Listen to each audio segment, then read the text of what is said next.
জানিয়ে দিব এই মুহূর্তে আমাদের হাতে এসেছে বাংলাদেশের গুরুত্বপূর্ণ আপডেট সংবাদের শিরোনাম। জগন্নাথ বিশ্ববিদ্যালয়ে এবার পাকিস্তানের পতাকার পাশে আঁকা হলো ভারতের পতাকা। বিজয় দিবস উপলক্ষে জগন্নাথ বিশ্ববিদ্যালয়ে পাকিস্তানের পতাকা আঁকার পর তার পাশেই এবার ভারতের পতাকা এঁকেছেন শিক্ষার্থীরা। মঙ্গলবার দুপুর 1:30টার দিকে ভারতের পতাকা আঁকেন জবির আইন বিভাগের শিক্ষার্থীরা। এবারে জানিয়ে দিব জবিতে রাজাকারদের প্রতীকী ছবিতে জুতা নিক্ষেপ কর্মসূচি। এদিকে নিরাপত্তার কথা ভেবে নির্বাচন থেকে সরে দাঁড়ালেন বিএনপি প্রার্থী মাসুদ। আরও জানাবো স্বাধীনতা বিরোধীরা আবার মাথাচাড়া দিয়ে উঠতে চায় বলছে বিএনপি নেতা ফখরুল।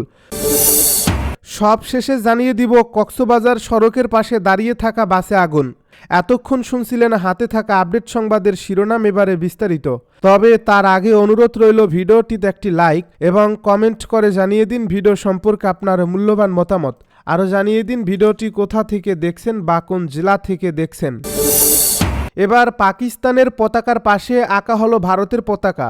বিজয় দিবস উপলক্ষে জগন্নাথ বিশ্ববিদ্যালয়ে পাকিস্তানের পতাকা আঁকার পর তার পাশেই এবার ভারতের পতাকা এঁকেছেন শিক্ষার্থীরা।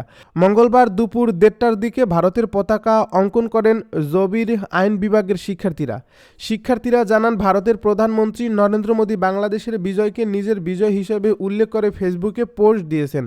এর মাধ্যমে তারা বাংলাদেশের স্বাধীনতাকে কুক্ষিগত করার পায়তারা করছে, যার প্রতিবাদে এই উদ্যোগ। এর আগে বিজয় দিবসের প্রথম প্রহরে রাত 1টায় জবির প্রধান ফটকের সামনে পাকিস্তানের পতাকা আঁকা শুরু হয় শাখা ছাত্রদল ও ছাত্র অধিকারের কতিপয় নেতাকর্মী। এ সময় তারা ক্যাম্পাসের ফটক দিয়ে শিক্ষার্থীদের বহনকারী বাস বের হতে বাধা দেয়।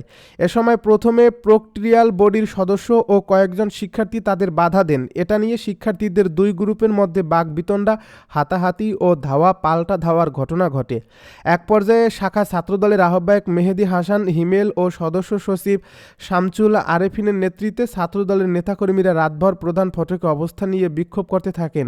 পরে তারা উপাচার্যের গাড়ি অবরোধ করেন। ভোর 5টার দিকে ছাত্রদলের নেতাকর্মীরা অবরোধ তুলে নিলে ক্যাম্পাস ছেড়ে যান উপাচার্য সহ প্রক্টরিয়াল বডির সদস্যরা।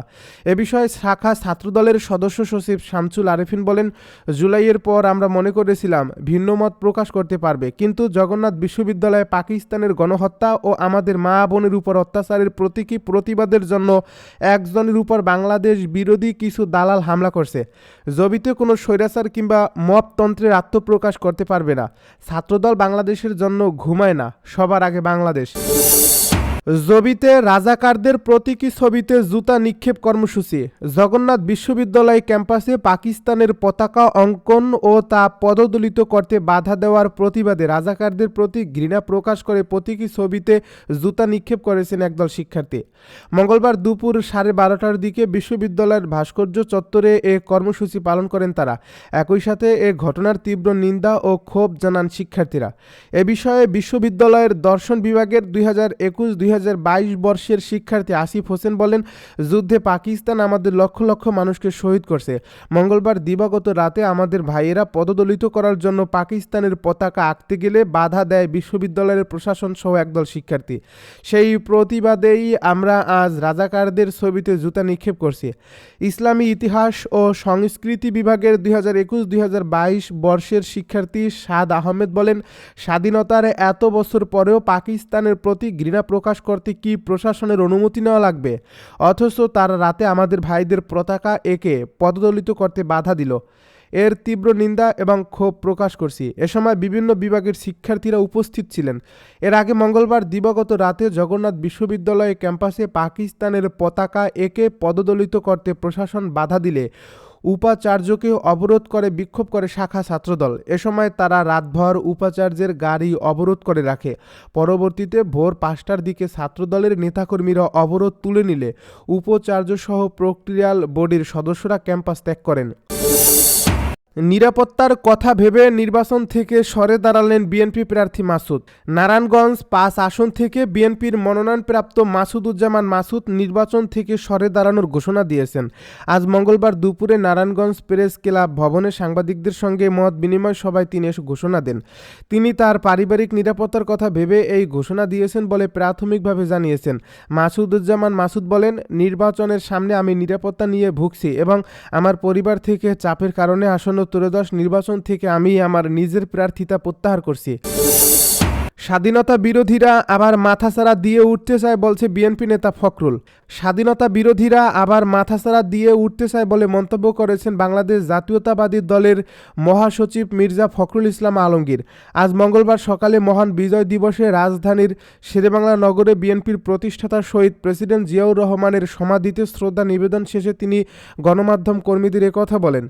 বিএনপি নেতা মির্জা ফখরুল ইসলাম আলমগীর বলেন, যারা স্বাধীনতার বিরুদ্ধে রুখে দাঁড়িয়েছিল তারা আজ মাথাচাড়া দিয়ে উঠতে চায়। বাংলাদেশের স্বাধীনতাকামী মানুষ সব ষড়যন্ত্রকে নৎসাৎ করে দিয়ে অবশ্যই বাংলাদেশের স্বাধীনতা ও সার্বভৌমত্বকে অটুট রাখবে, গণতন্ত্রকে প্রতিষ্ঠিত করবে ইনশাল্লাহ। তিনি বলেন, শহীদ প্রেসিডেন্ট জিয়াউর রহমানের স্বাধীনতার ঘোষণার মধ্য দিয়ে যে যুদ্ধ শুরু হয়েছিল ডিসেম্বর মাসের 16 তারিখে, সেই যুদ্ধে আমরা চূড়ান্ত বিজয় অর্জন করেছিলাম। এজন্য এদিন আমাদের কাছে অত্যন্ত গুরুত্বপূর্ণ। মঙ্গলবার সকালে বিএনপির স্থায়ী কমিটির সদস্যবৃন্দ সহ দলের নেতাকর্মীরা বিএনপির প্রতিষ্ঠাতা স্বাধীনতার ঘোষক জিয়াউর রহমানের মাজারে যান তার প্রতি শ্রদ্ধা জানাতে। এ সময় বিএনপি নেতারা শপথ নেন, এ দেশের স্বাধীনতাকে অক্ষুণ্ণ রাখার জন্য আমাদের যে সংগ্রাম সেটি অব্যাহত থাকবে, জানান মির্জা ফখরুল। খালেদা জিয়ার সুস্থতা কামনা করে তিনি বলেন, আজকের এই দিনে আমাদের দলের চেয়ারপারসন বেগম খালেদা জিয়া ও ভারপ্রাপ্ত চেয়ারম্যান তারেক রহমানের পক্ষ থেকে মহান মুক্তিযুদ্ধে যারা শহীদ হয়েছেন তাদের প্রতি শ্রদ্ধা ও কৃতজ্ঞতা জানাচ্ছি স্বাধীনতার ঘোষক জিয়াউর রহমানের প্রতি। আমরা এদিনে আল্লাহর কাছে প্রার্থনা করছি এ দেশের প্রথম নারী মুক্তিযোদ্ধা ও গণতন্ত্রের অতন্ত্র প্রহরী বেগম খালেদা জিয়ার রোগ মুক্তির জন্য। বিএনপির ভারপ্রাপ্ত চেয়ারম্যান তারেক রহমান দেশে ফেরা প্রসঙ্গে মির্জা ফখরুল বলেন, আগামী 25 ডিসেম্বর তারেক রহমান দেশে আসবেন। তার দেশে আসা যেন গণতন্ত্রের লড়াইকে আরও বেগবান করে, সেজন্য আমরা কাজ করে যাচ্ছি। কক্সবাজারে সড়কের পাশে দাঁড়িয়ে থাকা বাসে আগুন। কক্সবাজার বাইপাস সড়কের পার্কিংয়ে দাঁড়িয়ে থাকা যাত্রীবাহী একটি বাসে আগুন লেগেছে। মঙ্গলবার বেলা 12টার দিকে শহরের বাস টার্মিনালের দক্ষিণ পশ্চিমে পুলিশ লাইন্স লাগোয়া বাস কাউন্টারে দোয়েল এক্সপ্রেস নামে পরিবহনের একটি বাসে আগুন লাগানোর ঘটনা ঘটে। স্থানীয় সূত্রে জানা গেছে, মঙ্গলবার বেলা 12টার দিকে বাসটি সড়কের পাশে পার্কিং করা ছিল। এ সময় হঠাৎ বাসটিতে আগুন দেখতে পেয়ে ফায়ার সার্ভিসকে খবর দেন স্থানীয়রা। খবর পেয়ে ফায়ার সার্ভিসের সদস্যরা দ্রুত ঘটনাস্থলে পৌঁছে আগুন নেভানোর তৎপরতা শুরু করেন। কক্সবাজার ফায়ার সার্ভিস ও সিভিল ডিফেন্সের উপর সহকারী মহাপরিচালক মোহাম্মদ তানহারুল ইসলাম এই তথ্যের সত্যতা নিশ্চিত করে বলেন, কাকতালীয় বাইপাস এলাকায় পার্কিং করা একটি বিলাসবহুল বাসে আগুন লাগার খবর পেয়ে ফায়ার সার্ভিসের কর্মীরা দ্রুত ঘটনাস্থলে যান। তাদের তৎপরতায় আগুন নিয়ন্ত্রণে আসে। এর আগেই বাসটির সামনের অংশ বেশি ক্ষতিগ্রস্ত হয়, তবে আগুন লাগার কারণ জানা যায়নি। দাঁড়িয়ে থাকা বাসে হঠাৎ আগুন লাগার ঘটনায় স্থানীয় ও পথচারীদের মাঝে আতঙ্ক সৃষ্টি হয়েছে।